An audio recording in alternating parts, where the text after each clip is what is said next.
Hopefully everyone can see this now. So again, my name is Chris Hayes.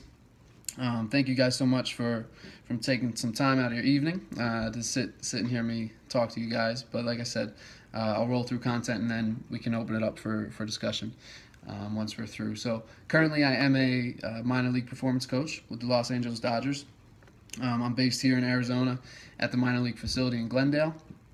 It is actually technically an internship.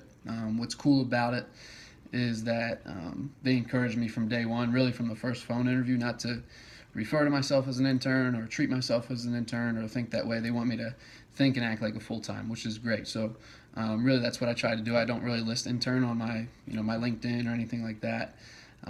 But officially, that is my current title, and then hopefully that'll roll into a true full time position after this summer. But moving forward, I will get into my background a little bit more. I am a strength and conditioning coach. That's what I went to school for. Exercise science. We'll get into that. There's another slide coming up. But before I even get to that, I want to ask you, kind of share a little bit with you, but also ask you to self-reflect on this, and hopefully you can take some notes or write some questions down as we go. But looking at this next slide here, outlining your next 40 plus or minus years. So I assume you're all around 20, give or take, 18 to 22, maybe some a little bit older, but really the next 3 to 4 decades will make up your career, unless you make a ton of money and you can retire early. But hopefully, going into sports marketing, sports management, whatever derivative it may be, you have a few of these things, at least a general idea of it. Really, this past year at the University of Louisville, the position I was in prior to joining the Dodgers, this right here is something that they really helped me to work on and really helped me build. And that was my vision, my mission, and my why. And I know you guys can read. I'll read them to you just briefly. And they are a little strength and conditioning related, but that's okay. We're not going to get into the strength and conditioning portion of it. It's more so the fact that you know what these things are and the principles behind them. So in terms of a vision, to build robust athletes and men and women, people, through holistic means founded upon the strength of the coach-athlete relationship. So I'm a really big relationship guy. Science is important, absolutely. Training is important. But how you're able to manipulate or influence a relationship and build a relationship with an athlete, with a team, coaching staff, front office in this case with the Dodgers, all of those things, in my opinion, are just as important as any science and X's and O's that I'm going to read from a textbook or a course. And then mission, just kind of expanding upon that, to provide comprehensive performance enhancement programs through an athlete-centered model with the goals of optimizing performance, minimizing injury, and maximizing personal development. So it's a little bit of a mouthful, but just kind of a bigger, more comprehensive, I should say, outlook on really what I'm trying to accomplish as a performance coach or strength coach. And then finally, my why, to help others achieve what I could not, and to aid others in finding their path, either in sport or through it. So I'll get to that here and where that comes from a little bit more in the next slide. But I want you to take a moment, and again, you can write it down, think about it, either now or after this discussion. But have you thought about these things? Do you know what your vision is, your mission is? Do you know what your why is? And do you know your elevator pitch? If you were to go into an interview tomorrow or to meet a potential employer in the elevator, could you sell them? And I hate to use the word sell, but it's the truth. Could you sell them on yourself in 20 to 30 seconds to a minute? Rhetorical, obviously, in this case, but something that's obviously valuable to think about. So I'm going to check back here quick, make sure we don't have any questions or issues in the chat room.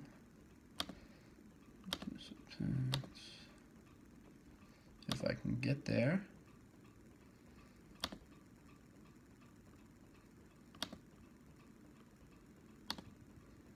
Okay. Cool. All right, I'm going to go back to sharing my screen. Looks like we're okay. All right, so career path, kind of taking a step back now. Looked at the big picture, but taking a step back and just sharing briefly with you how I got to where I am, and more importantly, what I experienced and what I did to try to position myself to be able to have a pretty cool opportunity right now with the Dodgers.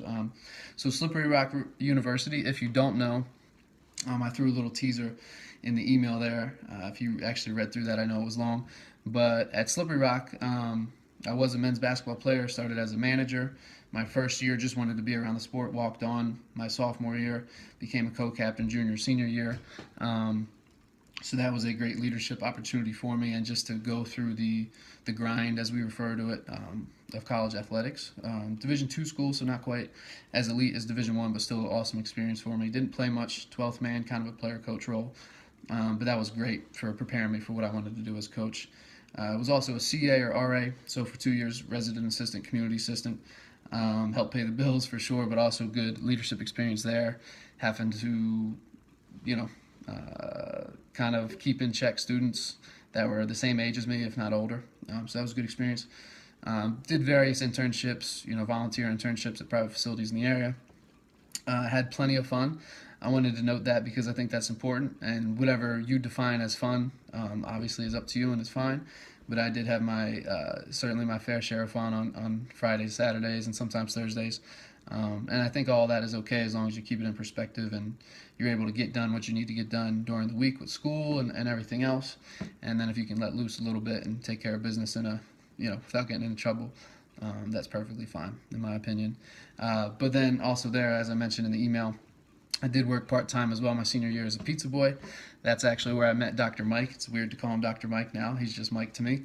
But that is where I met Mike, or Dr. Baptiste, and started as a driver, worked as a chef in the kitchen, and kind of moved up the ranks, so to speak. Not that that's such a big deal for a pizza shop, but that's really where we go back. And then moving on, grad school was at George Washington University. Did a GA position there for 2 years as a strength and conditioning coach. And what was great about that, being a mid-major school, was that I really was treated as a full-time assistant, particularly in my second year, once I had earned the respect, etc., of the director and of the staff. Got to work with baseball, swimming, women's water polo. First experience with baseball, that's what exposed me to want to be with baseball in the future, because I came from a basketball background. But biggest takeaway from that was really how I got that position, how I got that GA position, which paid for school at an expensive private school, and also provided a stipend that was enough to live off, not lavishly in DC, but enough to live off and pay for rent and everything. Was I took two bus trips and a car ride. So going into my senior year at Slippery Rock, in I believe July or August, I took a bus ride to GW to visit with Matt Johnson, the director there of strength and conditioning. Paid for a bus ticket, wasn't that expensive, but took a day or two out of my schedule to go visit with him after doing email exchange, and then went back again over Christmas break. Missed a little bit of practice time from basketball. Spent a day or two visiting again. At that point, I was verbally offered the position, informally, unofficially. And then I went again when GW was in Pittsburgh, visited from Slippery Rock while they were at a hotel, and had a game the next day. So, just took 3 trips, paid a little bit of money, but made an investment, and most importantly, just showed how interested and, potentially invested I was in the position.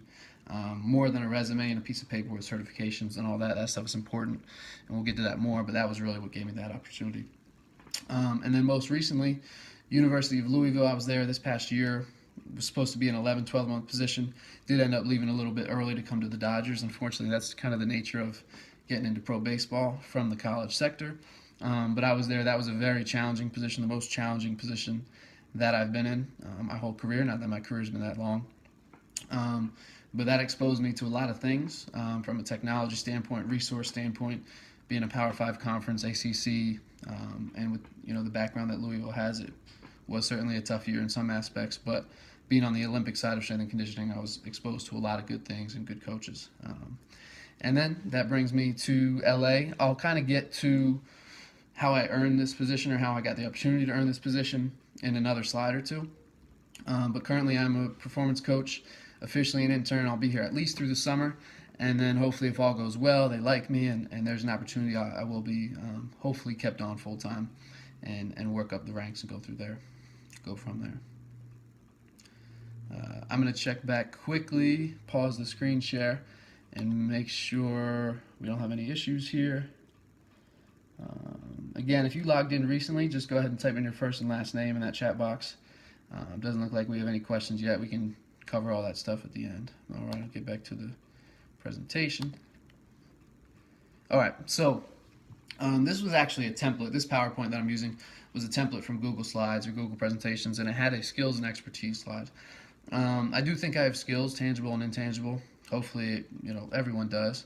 I don't like to say I'm an expert or that I have expertise. One, I think I'm too young for that, and two, um, I think that's for other people to say. Whether it's athletes or coaches, whoever your coworkers are, and the people you work with are, they can call you an expert or say you have expertise. I'm not concerned with that. But what I am more concerned with, that I wanted to share with you guys, that I think has separated me to a degree more than just skills and expertise, is commitment and sacrifice. And it sounds cliche, sounds a little corny maybe, but those were two words that the director at GW was very big on, and had a lot of great mentors, to a degree, Dr. Baptiste included, even though it was just in a pizza shop. But I've had a lot of great mentors, but he was really my biggest one, is my biggest one to this point.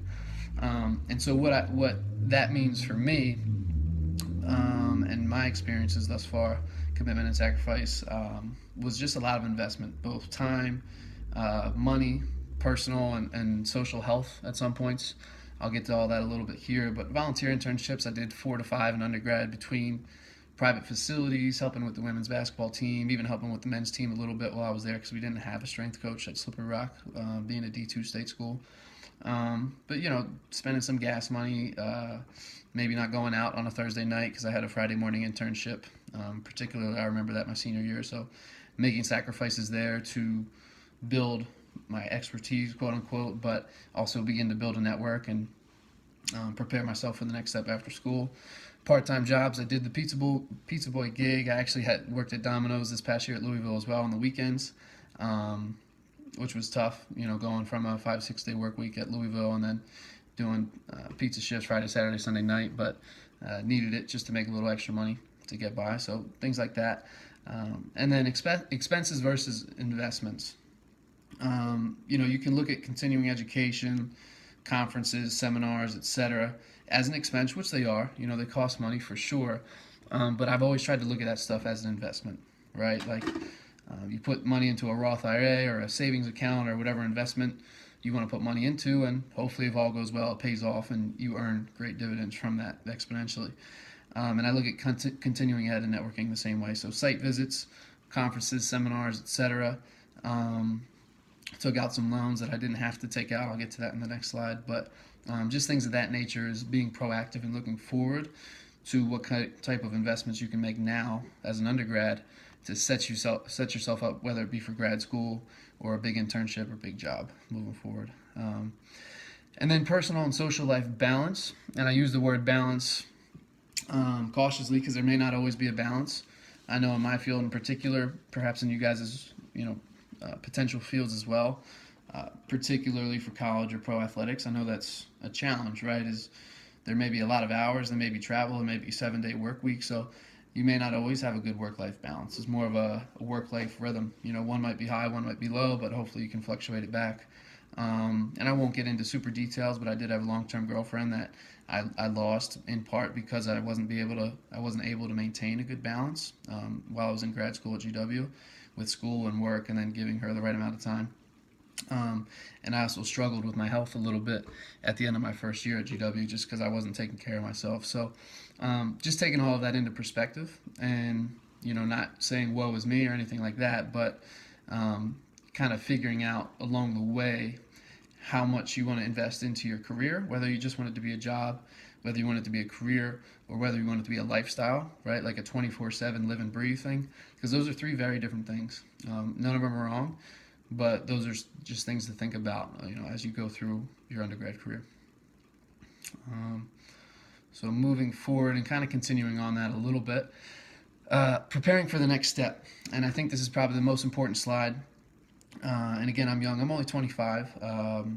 Finished grad school almost 2 years ago now. But I think that's good because I can relate to you guys because I'm very closely out of it. Slippery Rock graduated 2015 and then GW 2017. So coming from someone who did it very recently and is really still doing it because I'm still in an intern role technically, I want to say this first and foremost: be where your feet are. Your current job is most important. If you don't have a job or an internship, that's fine. Maybe it's just focusing on this class and your coursework right now and making sure you get straight A's or at least straight B's. But where you are right now is most important. That comes first. That being said, being able to be proactive and be forward thinking and always having the next step in mind. Not that you're not putting 100% in what you're doing right now,